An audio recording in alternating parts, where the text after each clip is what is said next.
ഇന്നിപ്പോൾ നിങ്ങളെ പരിചയപ്പെടുത്താൻ പോകുന്നത് ഒരു വെറൈറ്റി തോരനാണ് കേട്ടോ. എന്നാൽ എളുപ്പത്തിൽ തയ്യാറാക്കാനും പറ്റുന്ന ഒരു തോരൻ. അതായത് നമ്മുടെ മുരിങ്ങയിലയും നെത്തോലിയും കൂട്ടിയിട്ട് ഒരു തോരൻ. അപ്പോൾ അത് ആദ്യം എന്താ നമ്മൾ ചെയ്യേണ്ടത്?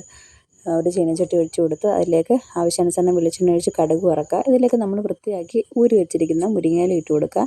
അതോടൊപ്പം തന്നെ ചെറിയ ഉള്ളിയും കൂടി ഇട്ട് കൊടുക്കാം. ചെറിയ ഉള്ളിയുടെ അളവ് നിങ്ങൾക്ക് വേണമെങ്കിൽ കൂട്ടി കൊടുക്കാവുന്നതാണ്. ഇനി നമ്മളിതിലേക്ക് മുള്ള് കളഞ്ഞ് വെച്ചിരിക്കുന്ന നെത്തോലിയാണ് ഇട്ട് കൊടുക്കുന്നത്. ഇതിപ്പം മുള്ള് കളഞ്ഞില്ലെങ്കിലും പ്രശ്നമൊന്നുമില്ല, നമ്മളങ്ങനെ ചെയ്തെന്നേ ഉള്ളൂ. ഇനി ഇതിലേക്ക് ഒരു നുള്ള് ഉപ്പും കൂടെ ഇട്ട് കൊടുക്കാം. ഇനി നമുക്ക് ഇതിലേക്ക് വേണ്ടുന്ന ഒരു തേങ്ങയുടെ അരപ്പാണ്. ഈ അരപ്പിനായിട്ട് തേങ്ങ, അതുപോലെ തന്നെ ഒരു നുള്ള് മഞ്ഞൾപ്പൊടി, മുളക് പൊടി, അതുപോലെ ഒരു നുള്ള് ജീരകം. ജീരകത്തിൻ്റെ അളവ് കൂടാതെ ശ്രദ്ധിക്കണം. ഇത് ഇത്രയും കൂടെ മിക്സിയിൽ നമ്മളൊന്ന് ജസ്റ്റ് ഒന്ന് ചതച്ചെടുക്കുക.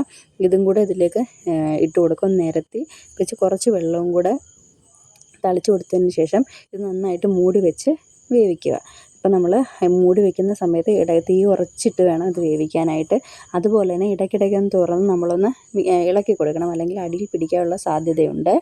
അപ്പോൾ പിന്നീട് നമുക്ക് വേണമെന്നുണ്ടെങ്കിൽ മാത്രം ആവശ്യാനുസരണം വെള്ളം തളിച്ചു കൊടുക്കണം. ചിലപ്പോൾ അല്ലെങ്കിൽ വെള്ളം കൂടുതലായിട്ടായി കഴിഞ്ഞാൽ മീനൊക്കെ കുഴഞ്ഞു പോകാനുള്ള സാധ്യതയുണ്ട്.